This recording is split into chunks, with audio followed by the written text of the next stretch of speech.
Are you past the point of weary?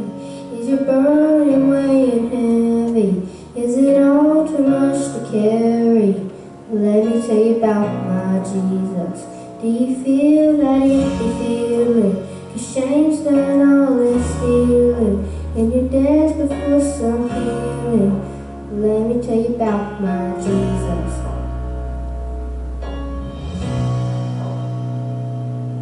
He makes a way where there ain't no way. Rises up from an empty grave. Ain't no sinner that he can't save. Let me tell you about my Jesus. His love is strong and his grace is free. And the good news is I know that he can do for you what he's done for me. Let me tell you about my Jesus. And let my Jesus change your life. Hallelujah. Hallelujah. Hallelujah. Amen. Amen. He'll wipe away the tears from broken dreams and wasted years, and tell the past to disappear. Oh, let me tell you about my Jesus. And all the wrong turns that you would, going under if you could, we could work it out for your good. Let me tell you about my Jesus. He makes a way where there ain't no way. Rises up from an empty grave. Ain't no sinner that he can't save. Let me tell you about my Jesus. His love is strong and his grace is free. And the good news is I know that he can do for you what he's done for me. Let me tell you about my Jesus. And let my Jesus change your life. Hallelujah. Hallelujah. Hallelujah. Amen. Amen. Who will pay my cross to Calvary, pay the price for all my guilty? Who will care that much about me? Let me tell you about my Jesus. Oh, he makes a way where there ain't no way. Rises up from an empty grave. Ain't no sinner that he can't save. Let me tell you about my Jesus. His love is strong and his grace is free. And the good news is I know that he can do for you what he's done for me. Let me tell you about my Jesus. And let my Jesus change your life. Hallelujah. Hallelujah. Hallelujah. Amen. Amen. Hallelujah. Hallelujah. Hallelujah. And let my Jesus change your life. Thank you, Chloe. That was well done. I appreciate so much. You're doing that, and you're doing it well.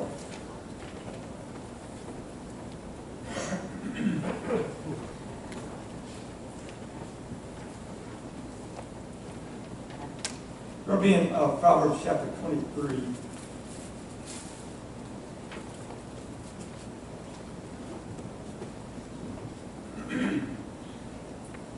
And this is the beginning of a new section in the book of Proverbs.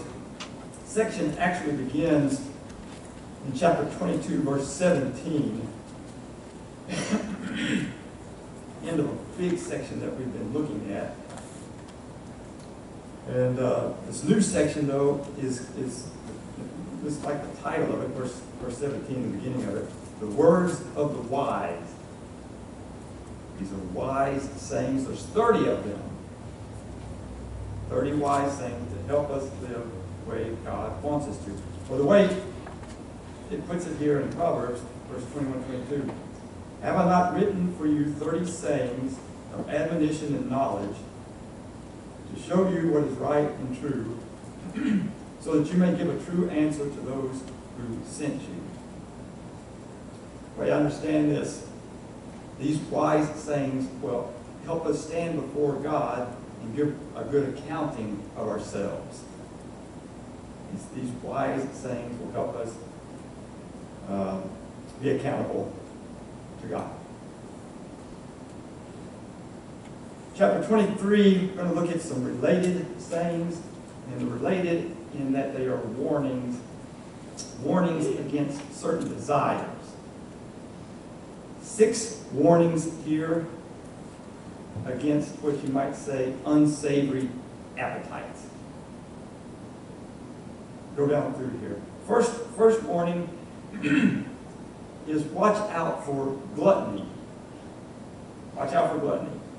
Verses 1 through 3, and then gluttony is actually named in verses 20 and 21, but I'm going to deal with something else in those verses.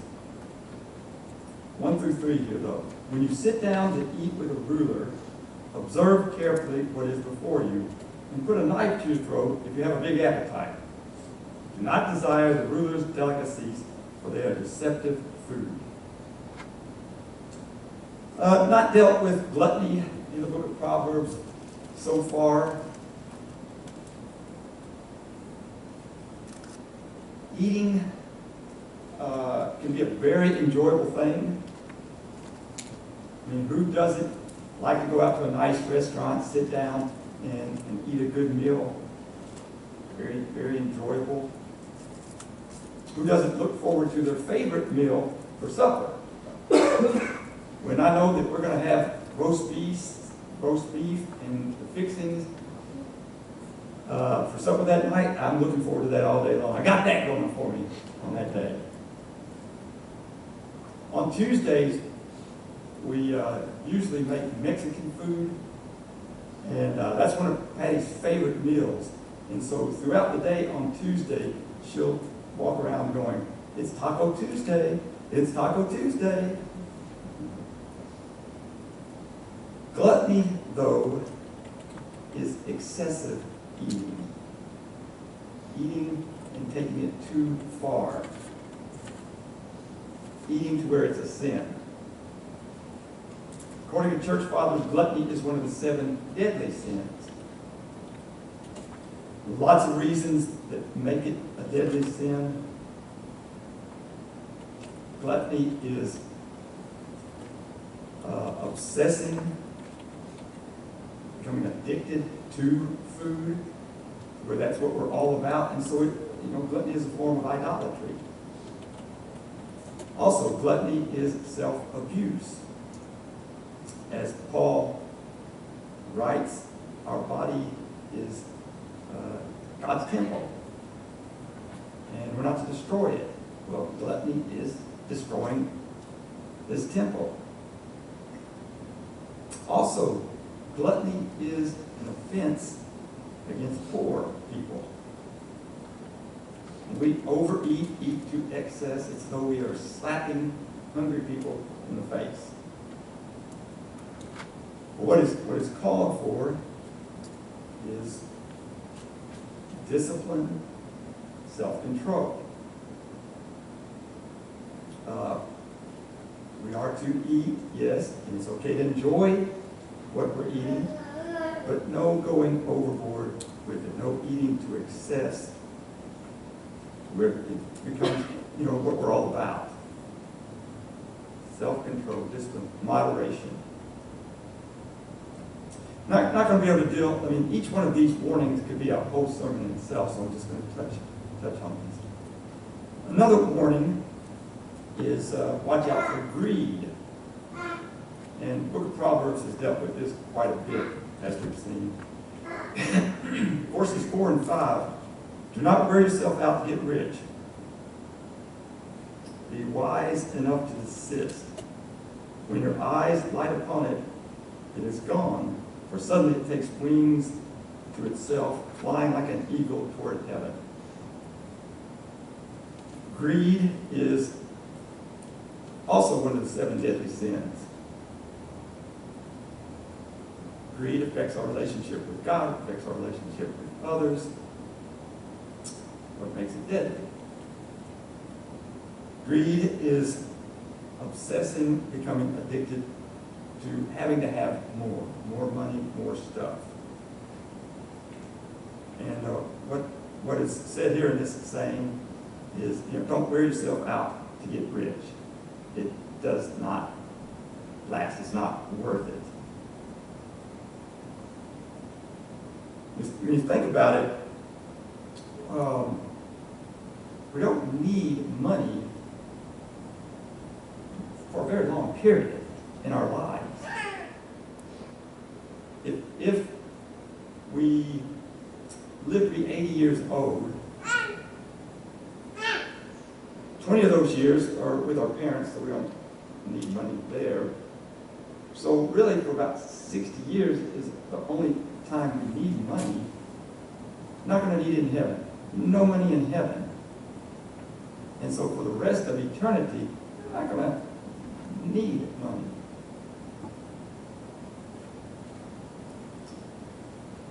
And so, what's called for here is discipline, self-control.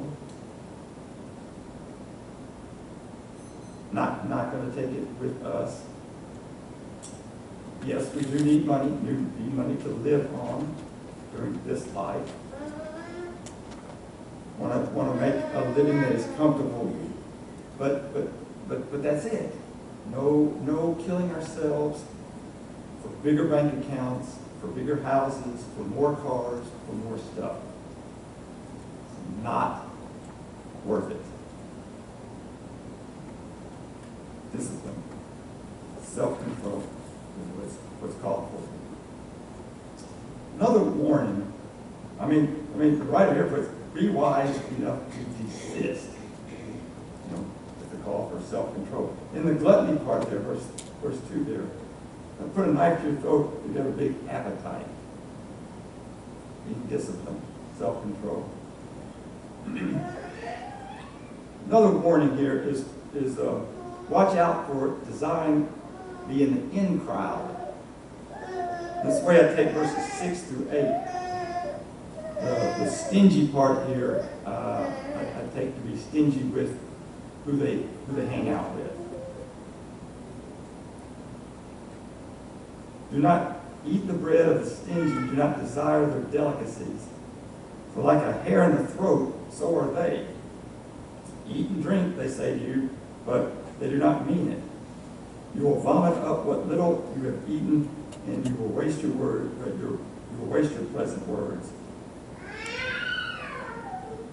Normally see desiring to be in the in crowd in school, wanting to be a part of a popular group. I also see it though at work, in church, social life. Saying here gives us 3 reasons to not desire being in the in crowd. One reason, it's not enjoyable. They are not enjoyable. Like a hair in the throat, mentioned here. Who likes that? Get a hair in your throat, you're like immediately trying to get that out. Well, the in crowd can be judgmental, difficult, mean, not enjoyable. Also mentions here, in crowds insincere. They don't mean what they say. Very, very showy, superficial. In crowd also upsetting. Makes you want to throw up, mentioned here. Being around the in crowd, you have to be very careful about what you say and what you do, or you're going to be in the outs with them. So, what's called for here is to live God's way, where God wants us to love everyone, not just certain people, not just the in crowd. God wants us to be in a good relationship with everyone, not just the popular ones, not just the in crowd.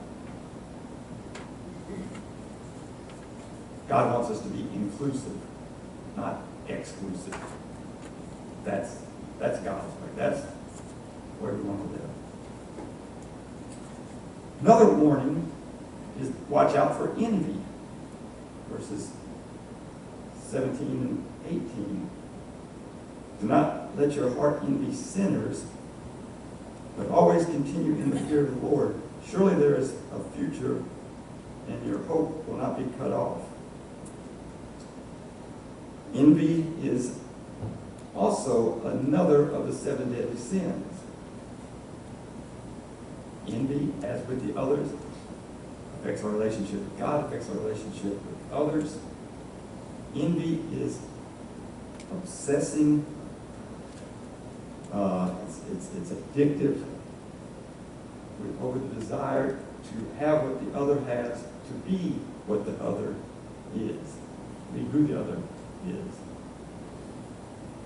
Affects our relationship with God in that, we're not happy with who God made us to be. Want to be someone else, want what someone else has. Affects our relationship with God, affects our relationship with others. And then we end up hating the ones we're envious of. We go from, I want to be like him, to, why aren't I like him, to, I'm going to work against him. Remember, Cain committed the first murder in the Bible, killed his brother Abel. Why? Envious of him. And so what's it called for here? Self-control, discipline. In this case, it's learning to love ourselves, learning to love who we are, who God created us to be, instead of envious of others. Learning to be content with what we have, who we are, contentment. Learning to get along with others, instead of being envious of them, being happy for what's happening, cheering when something's going good with someone else. Yay! And being glad for the person, not envious. They're doing their thing. We got our own thing going on here. Yay for them, but we're doing our thing. That's God's way to live, and that's the way with the future. Let me ask you, in heaven, which is going to be there? Envy and hate, or love and kindness? Love and kindness is going to be there. Let's start living that way now. Another warning is watch out for substance abuse. And the substance mentioned here is alcohol. Verses 20 and 21. Do not be among wine bibbers or among gluttonous eaters of meat. So here's the gluttony part. I'm going to focus on the other mentioned here. For the drunkard and the glutton will come to poverty, and drowsiness will clothe them with rags. The Bible does not say that drinking alcohol is a sin. It does say that getting drunk is sin. Drinking to excess is sin. And there's lots of strong warnings against drunkenness in the Bible. And this is one of them here. Again, we're dealing here with something that we can obsess over, that can take over our lives, that is so addictive that it is idolatry. And it affects our relationship with others. What's mentioned here in this saying is it leads to poverty. Well, how many alcoholics end up spending all their money on drink and then start hitting up family members and friends for more?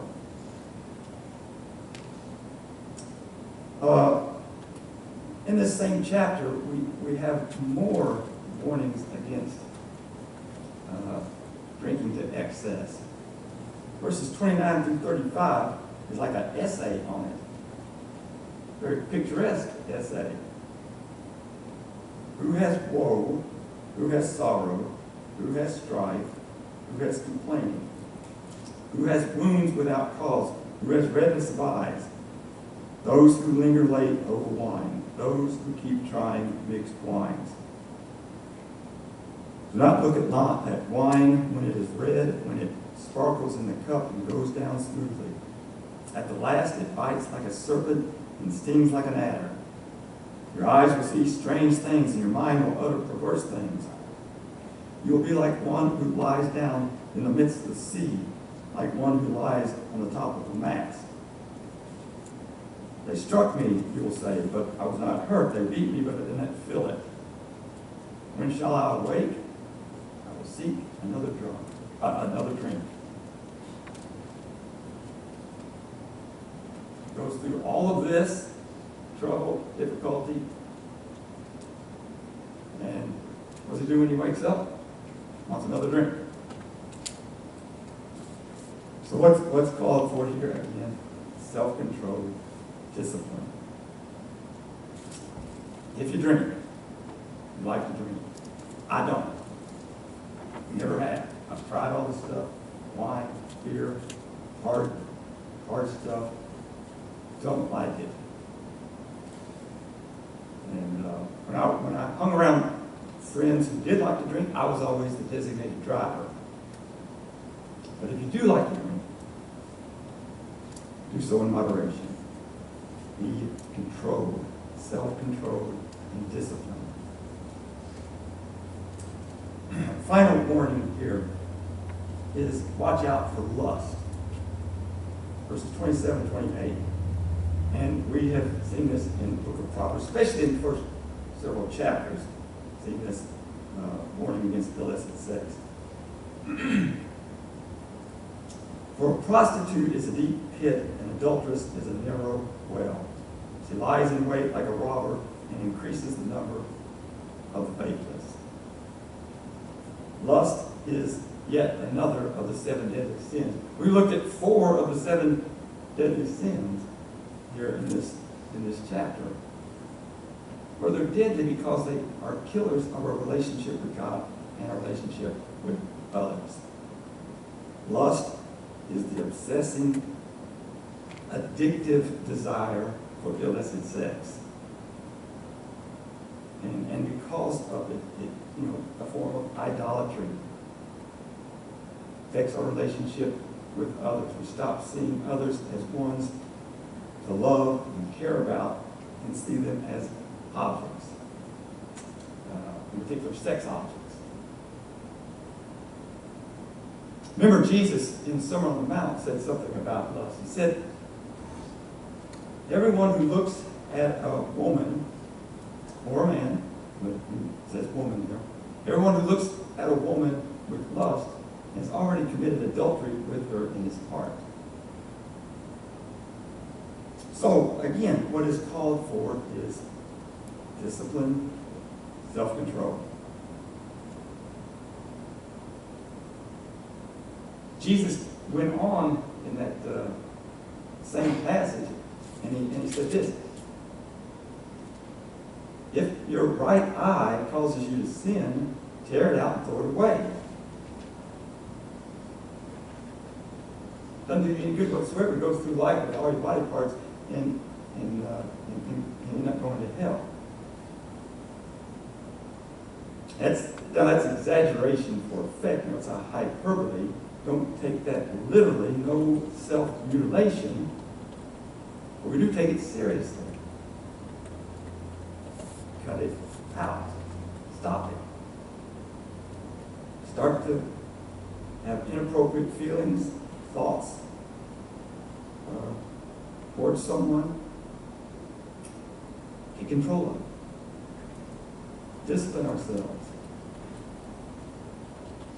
Be self-controlled. And that's really what all these warnings are about. is living a life that is disciplined and self-control. It's the way God wants us to live. Remember, part of the fruit of the Spirit is self-control. It's the last virtue mentioned in the fruit of the Spirit. There's love, joy, peace, patience, kindness, gentleness, faithfulness, generosity, and self-control. God wants us to be disciplined and self-control.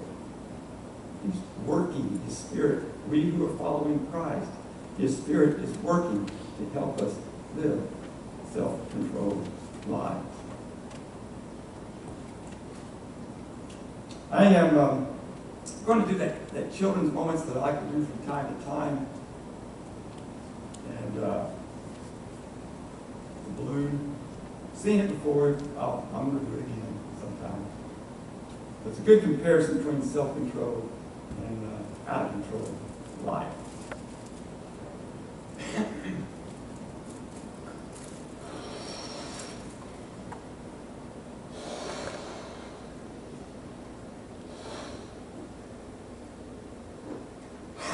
Catch my breath there.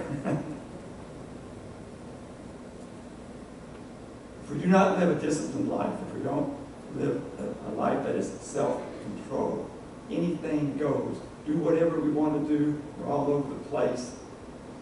Our life looks something like this.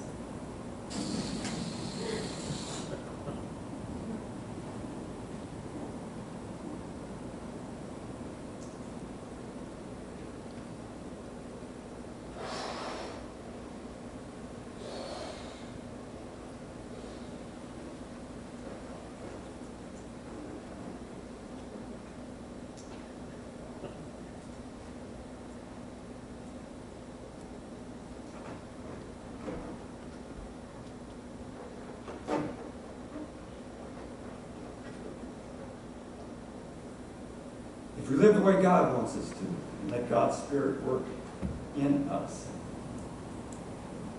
and live a life that is disciplined and self-control, our life will look more like this. That's God's hand guiding us and helping us along.